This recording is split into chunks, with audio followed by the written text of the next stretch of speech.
అదే RTV app వార్తల్ని క్షణాల్లో చదివే అవకాశం ఉంటుంది. ఒక న్యూస్ పేపర్, ఒక టెలివిజన్ ఛానల్ మీ చేతుల్లో ఎప్పుడూ ఉంటాయి. మొన్న 2వ తారీఖున హైదరాబాదులో శ్రీ వసంత కృష్ణప్రసాద్ గారు, మైలవరం ఎమ్మెల్యే గారు చంద్రబాబు నాయుడు గారి సమక్షంలో, చంద్రబాబు నాయుడు గారి చేతుల మీదుగా తెలుగుదేశం పార్టీలోకి ఆహ్వానింపబడ్డారు. ఆ రోజు హైదరాబాదులో మైలవరం నుంచి చాలామంది మరి తెలుగుదేశం పార్టీలోకి ఆహ్వానించబడి ఆ రోజున బాబు గారి చేత ఈ యొక్క కండువాలు అవి కప్పుకోవటం అనేది జరిగింది. ఈరోజు ప్రత్యేకించి జిల్లా తెలుగుదేశం పార్టీ ఆఫీస్కి ఇక్కడికి రావటం, వారు మర్యాదపూర్వకంగా నన్ను కలవటానికి ఇక్కడికి విచ్చేశారు.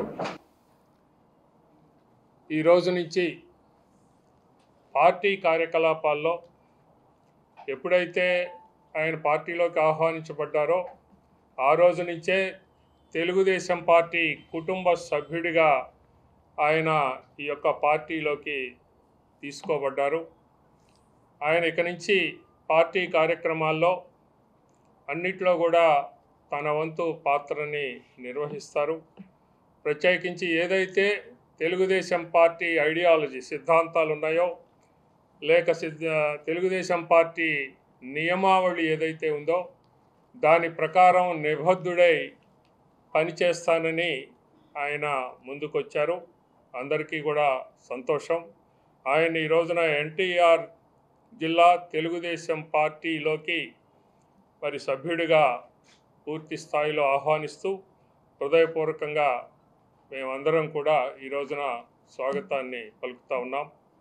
పార్టీ యొక్క అభివృద్ధికి, పార్టీ యొక్క మరి ఉన్నతికి ఆయన యొక్క వంతు సహాయ సహకారాలు కూడా అందించబోతున్నారు. అందుకు అందరికీ కూడా సంతోషం. ప్రత్యేకించి ఆహ్వానం పలుకుతూ ఉన్నాం. మొన్న 2వ తారీఖున హైదరాబాద్లో గౌరవనీయులు పెద్దలు నారా చంద్రబాబు నాయుడు గారి సమక్షంలో పార్టీలో చేరి, ఈరోజు దీనికి ముందు రాష్ట్ర అధ్యక్షులు గౌరవనీయులు అచ్చెన్నాయుడు గారిని కలిసి ఇప్పుడు అక్కడి నుంచి ఇక్కడికి వచ్చాను.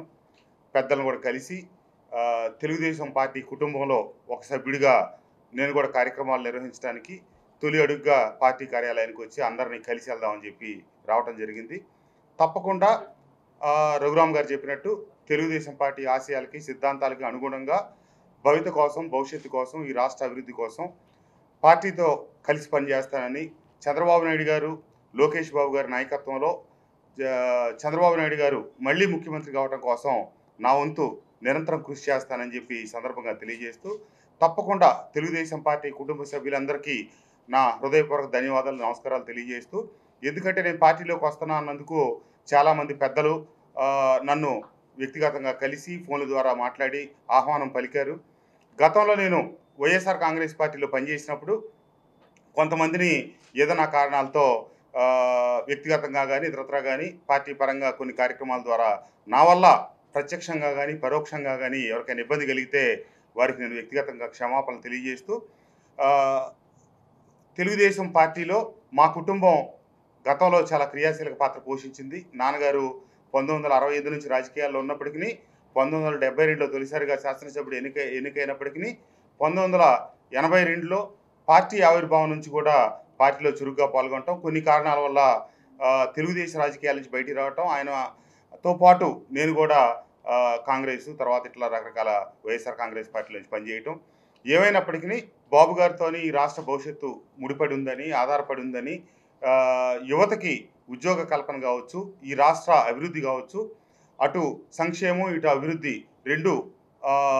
రెండు కళ్ళుగా చేసుకొని ముందుకు సాగుతారని, వారు విభజింపబడిన ఆంధ్రప్రదేశ్లో ఎన్నో ఇబ్బందులు పడి ఒక పట్టాల మీదకి తీసుకొస్తూ ఉంటే ఒక్క అవకాశం అనే నినాదంతో వచ్చిన జగన్మోహన్ రెడ్డి గారు యువకుడు, ముందు చూపుతో ఆనాటి రాజశేఖర రెడ్డి గారు చంద్రబాబు నాయుడు గారు ఏవైతే కలలు కని ఆకాంక్షించి ఔటర్ రింగ్ రోడ్డు దగ్గర నుంచి ఇంటర్నేషనల్ ఎయిర్పోర్ట్ దగ్గర నుంచి హైదరాబాద్ని అభివృద్ధి చేయాలని ఉమ్మడి ఆంధ్రప్రదేశ్లో సంకల్పించారో, తర్వాత బాబు గారి తర్వాత కూడా 2004 నుంచి రాజశేఖర రెడ్డి గారు ఆ అభివృద్ధి అనేది ఆపకుండా ముందు కొనసాగించారు. అలాగే జగన్మోహన్ రెడ్డి గారు కూడా ఈ రాష్ట్రంలో పరిశ్రమలు కావచ్చు, ఈ రాష్ట్ర అభివృద్ధికి మరింత ముందు చూపుతో పనిచేస్తారని ఆకాంక్షించిన మా అందరికీ ఎదురు దెబ్బే తగిలింది. ఎందుకంటే సంక్షేమం ఒకటే తప్పితే అభివృద్ధి కూడా కలిసి ప్రయాణం చేయాలనే విషయాన్ని మర్చిపోవటం, అభివృద్ధిలో వెనకబాటుతనం పట్టడం, ఇది ప్రధానంగా బాబు గారితో అభివృద్ధి సాధ్యమని, మన రాష్ట్రంలో ఏమైతే ఆదాయ వనరులు పెంచి తద్వారా పేదలకి జీవనోపాధి కల్పించడానికి వారికి అండగా నిలబడటానికి సంక్షేమ పథకాలు ఖచ్చితంగా అవసరం. సంక్షేమం లేని అభివృద్ధి కాదు, అభివృద్ధి లేని సంక్షేమం కాదు. కాబట్టి ఈ రెండింటి సమన్వయం చేసుకొని ముందుకు వెళ్ళాలనేదే మాబోటి వాళ్ళ నినాదం. రాజకీయాల్లో విలువలు పాటించాలని, ఎట్టి పరిస్థితుల్లో విమర్శకి అసభ్య పదజాలానికి మధ్య ఉన్న తేడాని గమనించి ఎవరు ఏ పార్టీలో ఉన్నా కూడా హుందాగా ఉండాలని, విలువలతో కూడిన రాజకీయాలని పెంచేదానికోసం అందరం కృషి చేయాలని చెప్పి తెలియజేస్తూ, తప్పకుండా ఈ జిల్లాలో ఉన్నటువంటి, నేను ఇప్పటివరకు మైలవరంలో పనిచేసిన, అటు పశ్చిమ కృష్ణాలో ఉన్నటువంటి నందిగామ కావచ్చు, జగ్గేపేట, ఈ ప్రాంతాలన్నింటిలో కూడా చాలామందితో సంబంధ బాంధవ్యాలు కలిగి ఉన్నాం. వారందరితో కలిసి కులాలకి, మతాలకి, గ్రూపులకి అతీతంగా కేవలం తెలుగుదేశం పార్టీ సంక్షేమం కోసం పనిచేస్తానని చెప్పి ఈరోజు ఈ పార్టీలో అడుగుడిన సందర్భంగా పెద్దల సమక్షంలో తెలియజేస్తూ, తప్పకుండా బాబు గారు రావాలి, ఈ రాష్ట్రానికి యువతకి అవకాశాలు పెరగాలి అనే ఆకాంక్షతోనే పార్టీలో చేరటం జరిగింది. తప్పకుండా వారి ఆదేశానుసారం వారి అడుగుజాడల్లో జిల్లా పార్టీ పెద్దల ఆధ్వర్యంలో వారి నాయకత్వంలో పనిచేస్తానని చెప్పి తెలియజేస్తూ, అందరికీ మరొకసారి నా హృదయపూర్వక ధన్యవాదాలు, నమస్కారాలు తెలియజేస్తూ సెలవు తీసుకుంటాను. రాజకీయాలకి అసమ్మతికి మధ్యలో ఒక సన్నటి రేఖ ఉంటుంది. అది ఒక నిరంతర ప్రక్రియ. ఎక్కడున్నప్పటికీ, ఏ పార్టీలో ఉన్నప్పటికీ అవి కొనసాగుతూనే ఉంటాయి. తప్పకుండా పార్టీ యంత్రాంగం, పార్టీ నాయకత్వం వీటన్నిటినీ సర్దుకుంటూ పోతూ ఉంది. నేను మొన్నే తెలియజేశాను, నాకే టికెట్ కావాలి, లేదా వారికి ఇవ్వద్దు, వేరికి ఇవ్వద్దు, ఈ గ్రూపులు ఏమి లేదు. ఎవరికి పార్టీ అవకాశం కల్పించి ఎవరికి నిర్ణయిస్తే దానికి అనుగుణంగా నేను కలిసి అందరితో పనిచేయడానికి సిద్ధం అని చెప్పి తెలియజేస్తాను. కేసులు పెట్టడం అనే దానికి రకరకాల దిశలు, వ్యవహారాలు ఉంటాయండి. నేను ఎప్పుడు ఏ ఒక్కళ్ళ మీద నోరు బారేసుకోవటం కానీ, కించపరచడం కానీ ఒక్క మాట కూడా అనలేదు.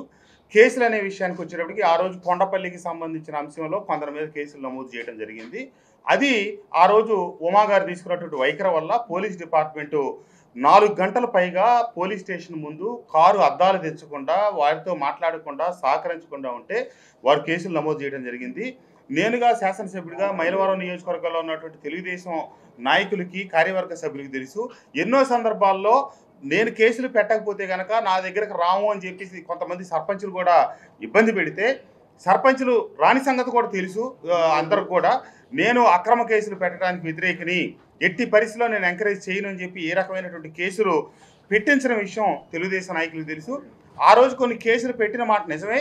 అది నేను ఉద్దేశపూర్వకంగా పెట్టించింది కాదు. ఆ పెట్టించిన కేసుల్లో ఉన్నటువంటి వ్యక్తులు ఎవరో కూడా నాకు తెలిసిన వాళ్ళు కాదు. అది కొన్ని శక్తులు ప్రేరేపించి పెట్టించడం జరిగింది. అవన్నీ కూడా తెలుగుదేశం పార్టీలో అందరికీ తెలుసు. కొంతమందికి మనోభావాలు గాయపడి ఉంటే వాటిని వ్యక్తిగతంగా కలిసి పరిష్కరించుకోండి. యుద్ధంలోకి దిగిన తర్వాత ప్రత్యర్థులు ఎవరైనా ఉంటాయండి, కొడాల నాని గారైనా, ఇంకొకరైనా తెలుగుదేశం పార్టీ కార్యవర్గ సభ్యుడిగా ఎవరు ఎక్కడి నుంచి ఉన్నా, ఎవరు ఎక్కడి నుంచి పోటీకి నిలిపినా, ఎవరు ప్రత్యర్థులైనా మా ముందుకు సాగటమే. మన దగ్గర ఉన్నప్పుడు మంచివాళ్ళు, బయటికి వెళ్తే కాదు. ఇప్పుడు ఈరోజు కూడా నా మీద కేసులు పెట్టే ప్రయత్నం, నా సంస్థలో నా వ్యాపారాలను ఇబ్బంది పెట్టే ప్రయత్నం, ఇవన్నీ జరుగుతున్న మాట నిజం. గడిచిన 2 మాసాల నుంచి ఈ ఒత్తిళ్లన్నీ నేను ఎదుర్కొంటా ఉన్నాను. వీటికేమి నేను అదరను, బెదరను. దేనికైనా నేను సిద్ధంగా ఉన్నాను. దేనికైనా పోరాటంలో తేల్చుకుంటాను. ఏ రకమైనటువంటి చర్య జగన్మోహన్ రెడ్డి గారు తీసుకున్నా దాన్ని ఎదుర్కోవడానికి నేను సిద్ధంగా ఉన్నాను. ఎందుకంటే నేను ఏ తప్పు చేయలేదు కాబట్టి. తాత్కాలికంగా చంద్రబాబు నాయుడు గారిని ఇబ్బంది పెట్టారు, అట్లాగే తెలుగుదేశం నాయకులు చాలామందిని ఇబ్బంది పెట్టారు. ఆ రోజు ఇది కూడా ఒక ఉదాహరణ. నా ప్రమేయం లేకుండా కేసులు బనాయింపబడ్డాయి అన్నదానికి ఈరోజు యువతలకు వచ్చా కాబట్టి నా మీద కూడా పెట్టవచ్చు. ఇది జగన్మోహన్ రెడ్డి గారి కక్ష సాధింపు విధానాల్లో ఒక భాగం. దాని పెద్ద ప్రత్యేకంగా మనం ఆశ్చర్యపోవాల్సిన పని లేదు. ఇది మామూలుగా చూడండి. మరిన్ని వీడియోస్ కోసం ఛానల్ ని సబ్స్క్రైబ్ చేయండి. లేటెస్ట్ అప్డేట్స్ కోసం వాట్సాప్ ఛానల్ ని ఫాలో చేయండి. అండ్ లింక్ డిస్క్రిప్షన్ లో ఉంది.